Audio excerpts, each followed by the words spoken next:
Good morning my dear students. Gayatri school साथियों की YouTube channel में आप सभी का स्वागत है। आज अपन 11th एग्रीकल्चर कृषि विज्ञान के विद्यार्थियों के लिए एक नई क्लास लेकर के उपस्थित हो रहे हैं। जिन विद्यार्थियों ने कक्षा 10वीं उत्तीर्ण कर ली है और अभी वो मन ही मन सोच रहे हैं कि यदि मैं कौन सी सब्जेक्ट लूँ, कौन सी नहीं लूँ, तो गायत्री विद्या मंदिर उच्च माध्यमिक विद्यालय सांचौर में कृषि विज्ञान एग्रीकल्चर साइंस सब्जेक्ट अलग से एक संकाय संचालित हो रहा है और मात्र जालोर का एकमात्र ऐसा संस्थान है जहां पर केवल एग्रीकल्चर साइंस संचालित हो रही है। तो जिन विद्यार्थियों ने क्लास 10वीं उत्तीर्ण कर ली है और अपना एडमिशन एग्रीकल्चर साइंस कृषि विज्ञान में लेना चाहता है तो गायत्री विद्या मंदिर उच्च माध्यमिक विद्यालय में अपना रजिस्ट्रेशन करवा सकते हैं।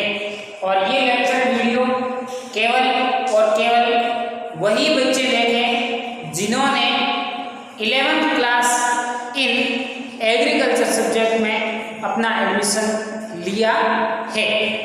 और दूसरी बात, जिन बालिकाओं के, जिन छात्राओं के 10वीं क्लास में 60% या 60% से अधिक अंक हासिल किए हैं उन्हें ICAR कृषि मंत्रालय भारत सरकार के द्वारा 5,000 रुपये की छात्रवृत्ति प्रोत्साहन के रूप में दी जाती है। तो आप अपना एडमिशन यहाँ करवा करके इस स्कॉलरशिप का फायदा भी उठा सकते हैं। और स्कॉलरशिप का फायदा ही नहीं, स्कॉलरशिप की फायदे को ही नहीं देखना है, आपको अपना आगे का कैरियर भी चूज करना है। ठीक है, तो एग्रीकल्चर साइंस समस्त सब्जेक्टों से, समस्त प्रकार के सब्जेक्ट से एक हटकर के विषय है, बिल्कुल ही कम गैदरिंग, नहीं ज़्यादा हार्ड वर्किंग के सब्जेक्ट हैं। ऐसा है नहीं कि भी फिजिक्स है, केमिस्ट्री है, इसकी थ्योरेटिकल पोर्शन अपने को समझ में नहीं आ रहा, बिल्कुल ही थ्योरेटिकल पोर्शन वाले as well as practically subject हैं, बिल्कुल ही समझने लायक और सरल है, सिंपल है। तो आप अपना एडमिशन ले सकते हैं और जेड के थ्रू आप BSc इन एग्रीकल्चर में भी अपना कैरियर है वो बना सकते हैं। तो कैसे इनकी स्कोप क्या है एग्रीकल्चर की, तो आप 11th 12th agriculture science subject से करें। 11th 12th के बाद एक परी टेस्ट होता है जिसका नाम है जेड। जेड के थ्रू आपकी हो जाएगी BSc, क्या हो जाएगी BSc इन एग्रीकल्चर, कृषि विज्ञान में BSc हो जाएगी। और BSc के बाद आप 2 साल की MSc कर सकते हैं, मास्टर डिग्री कर सकते हैं, master of science in agriculture. इसमें अलग अलग सब्जेक्ट हैं, एग्रोनॉमी, हॉर्टिकल्चर और एनिमल हस्बेंड्री, ये 3 सब्जेक्ट हैं। एग्रोनॉमी जो फसल से संबंधित कार्य को संपादित करने में आप मास्टरी करना चाहते हैं कर सकते हैं। हॉर्टिकल्चर बागवानी के कार्य में आप मास्टर डिग्री कर सकते हैं। और एनिमल हस्बेंड्री अर्थात पशुपालन से संबंधित आप वेटरनरी के कार्यों को भी समझ सकते हैं। और इसी के साथ साथ आप इस सब्जेक्ट में रहते हुए वेटरनरी यानी कि पशु चिकित्सक की भी डिप्लोमा हासिल कर सकते हैं। और नहीं कि सर मैं 11th 12th एग्रीकल्चर में करनी है और आगे हमें BSc एग्रीकल्चर में नहीं करनी है, तो आप नॉर्मल BSc जो सब बच्चे बायोलॉजी वाले करते हैं उसको भी आप कर सकते हैं। तो 100 मैनी टाइप्स प्रकार के स्कोप है, तो कोई किसी प्रकार के संकोच किए हुए बिना आप एग्रीकल्चर साइंस सब्जेक्ट में अपना रजिस्ट्रेशन है वो करवाना चाहे तो करवा सकते हैं। Okay, thank you. आज का अपना टॉपिक है वो है कृषि विज्ञान की परिभाषा। कृषि विज्ञान की परिभाषा और भारत में कृषि का क्या इतिहास रहा है के बारे में अध्ययन करेंगे। सबसे पहले एक शब्द है एग्रीकल्चर, जो एक लैटिन भाषा का शब्द है, दो शब्दों से मिलकर बना है, एग्री प्लस कल्चर। एग्री का मतलब है मृदा, कल्चर का मतलब होता है कृषि कर्म करना। अर्थात एग्रीकल्चर का एक शाब्दिक अर्थ में बताना चाहूं तो मिट्टी में, मृदा में कृषि कर्म करना ही कृषि विज्ञान या एग्रीकल्चर कहलाती है। आगे बात समझें। एग्रीकल्चर एक लैटिन भाषा का शब्द है जो एग्री प्लस कल्चर से मिलकर के बना हुआ, जिसका शाब्दिक अर्थ मृदा में कृषि कर्म करने से है। ओके, इसकी परिभाषा क्या है? सामान्यतः मानव अपने जीवन निर्वाह एवं अपने आर्थिक उद्देश्यों की पूर्ति करने के लिए फसलों का उत्पादन करता है, साथ साथ में पशुपालन करता है, मछलियों का पालन करता है, सामाजिक वानिकी आदि की कला व विज्ञान को कृषि विज्ञान कहते हैं। यानी कि सिंपल सा है कि मानव अपनी मूलभूत आवश्यकताओं की पूर्ति के साथ आर्थिक व्यवस्था या अपने फाइनेंशियल आर्थिक उद्देश्य को पूरा करने के लिए कृषि करता है। और कृषि के साथ साथ ये पशुपालन, मुर्गी पालन, मछली पालन और सामाजिक वानिकी का कार्यक्रम अपना करके अपने आर्थिक उद्देश्यों को पूरा करने की जो एक कला होती है, उस कला को एग्रीकल्चर या कृषि विज्ञान कहते हैं। ये थी कृषि विज्ञान की परिभाषा। तो इसी प्रकार से मनुष्य की वह क्रिया जिसका मुख्य उद्देश्य धरातलीय संसाधनों से खाना, रेशा, ईंधन इत्यादि का उत्पादन करना है। प्राचीन भारतीय कृषि में निहित परंपरागत ज्ञान को आधुनिक कृषि विज्ञान की उन्नत प्रौद्योगिकी के साथ समाहित करके कृषि का समुचित विकास किया जा सकता है। परंपरागत कृषि के लिए जहां केवल अनुभव एवं दक्षता की आवश्यकता है, वहीं आधुनिक कृषि में अनुसंधान, रिसर्च, सिद्धांत, टेक्नोलॉजी, तकनीक, क्रमबद्ध एवं सुव्यवस्थित ज्ञान, प्रायोगिक अभ्यास सहित कृषि का यंत्रीकरण भी आवश्यक माना जाता है। Doctor M S. रंगावा की पुस्तक भारत में कृषि का इतिहास में भारतीय कृषि का वर्णन प्रभावी तरीके से समझाया गया है। Doctor M S. रंगावा की एक पुस्तक है जिसका नाम है भारत में कृषि का इतिहास नामक पुस्तक। उसमें भारतीय कृषि से संबंधित सारी जानकारी हासिल हो जाती है। अब अपन बात करते हैं भारत में कृषि का क्या इतिहास रहा है, यानी कि भारत में कृषि की स्टार्टिंग है वो कब से हुई। तो यहाँ पर सन 1888 से 1900 के बीच में देश में एक भीषण अकाल हुआ। इस अकाल को मद्देनजर रखते हुए देश में भूखमरी बढ़ गई। इस भूखमरी से बचने के लिए भारत सरकार ने 1904 में भारतीय कृषि बोर्ड की स्थापना की।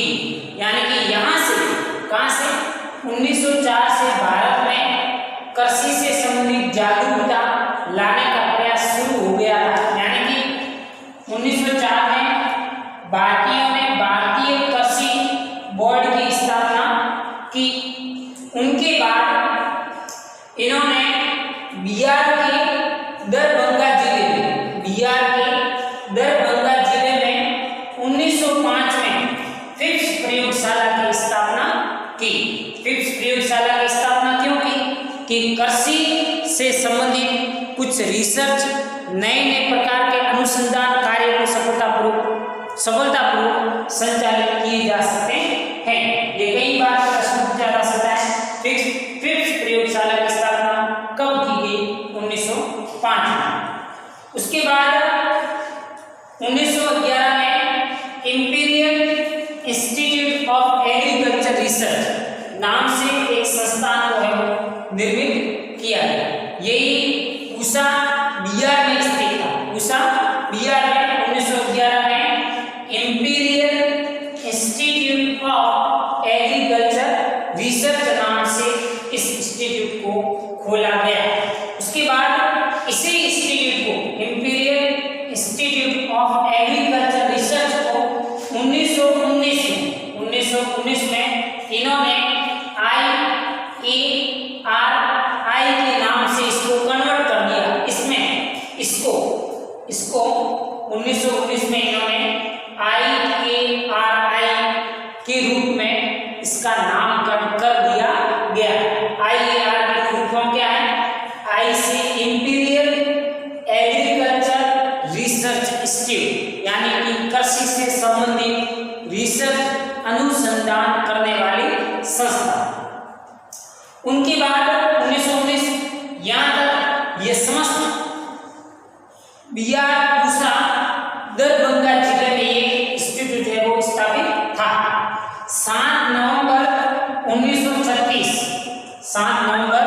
1936 में बिहार में भयंकर बाढ़ है, और भयंकर बाढ़ के कारण जो पूसा स्थित imperial agriculture research institute that is IARI जो संस्था थी वो बाढ़ के कारण क्षतिग्रस्त हो गई। और बाढ़ के कारण क्षतिग्रस्त होने के कारण जो पूसा इंस्टीट्यूट जो था, कौन सा? IARI imperial agriculture research institute, जो पहले पूसा बिहार में स्थित था। पूसा बिहार में भयंकर बाढ़ आने के कारण ये इंस्टीट्यूट वहां पर क्षतिग्रस्त हो गया, तहस-नहस हो गया। उनके बाद इस इंस्टीट्यूट को 7 नवंबर 1936 को भारत सरकार ने पूसा इंस्टीट्यूट जो स्थित था उनको दिल्ली में स्थानांतरित कर लिया।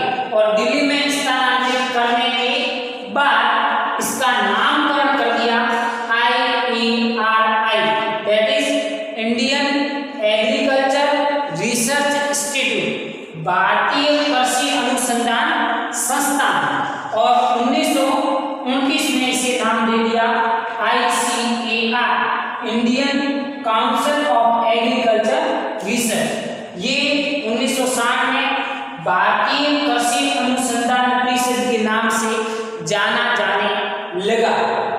अब 1960 के दशक की बात करें तो ICAR